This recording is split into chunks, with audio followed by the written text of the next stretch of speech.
I'm Charlotte and I'm here today with Izzy. Izzy and I run the consultancy side of MRG. We help with employer branding and leadership development. Izzy and I have been working on the consultancy side for over a year now, and we thought it would be great to have a catch up to see how 2024 performed and our thoughts for 2025 and how we can help our clients. So what were your biggest learnings from 2024? I think it was an interesting year. 2023 was really focused on well-being, I think following COVID. And then 2024, what I noticed the trends were focusing on confidence.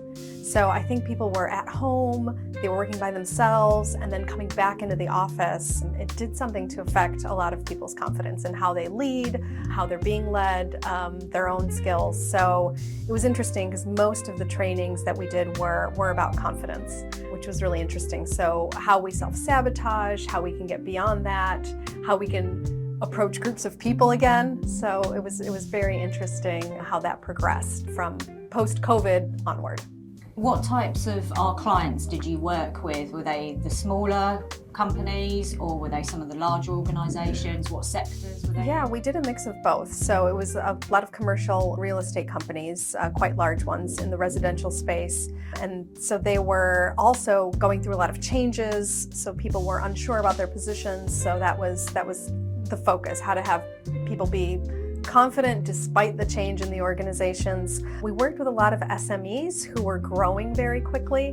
So a lot of junior managers were being thrust into leadership positions and they lacked the confidence, right? Your company obviously believes in you because they're putting you into this position. So how to really step into being a true leader. So that was interesting. So a few SMEs and then just a mix. Yeah, so the larger companies as well.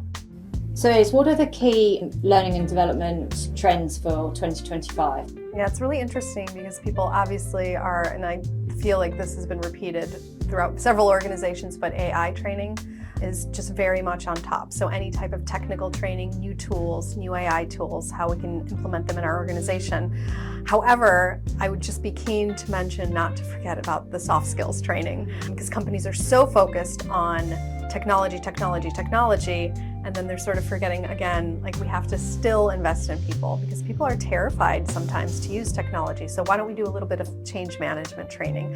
Why don't we do some more confidence training so people, despite the fact that they're moving into something that is very unknown, they still feel okay about doing that. So just to support the technology training with the confidence training or the change management training so people feel comfortable psychologically to be using these new tools.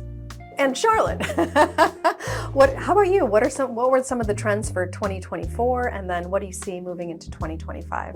So some of the biggest challenges that our clients came to us with last year was the ability to attract the right level of talent. And in a lot of those cases, we would go in, look at their employer branding, the benefits that they were offering, their positioning in the market as well, and how they were getting their brand out there, how they were marketing themselves. It was really interesting. It was also about getting a diverse pool of talent to apply for roles as well. So what's going to get people to apply for a job? Is it flexibility? Is it salary? Is it the softer benefits?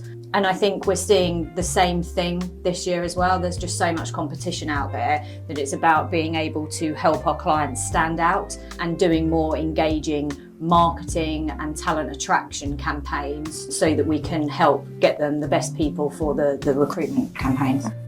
And is AI, because it is a trend in development, is it a trend in employer branding as well? Do you see any type of AI trends happening for 2025?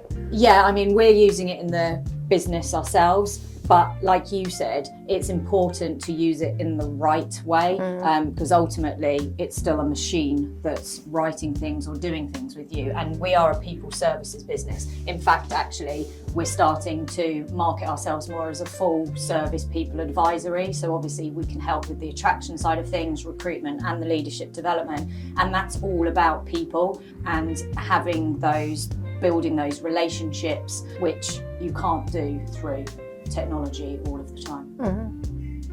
So what have you got coming up in the near future? Yeah, I'm really excited to be traveling around the world and delivering some of our change management training. Obviously, politically, the world is changing a little bit, shifting.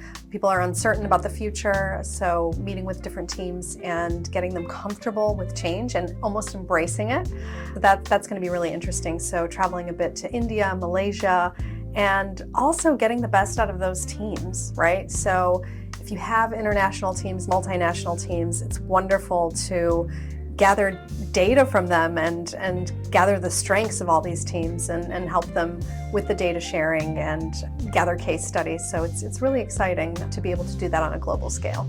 Well, thanks for chatting to me today, Iz. And if you want to learn more about our consultancy offering, so that's anything from attraction, recruitment through to leadership development, you can find out more on mrgglobal.com or follow us on LinkedIn.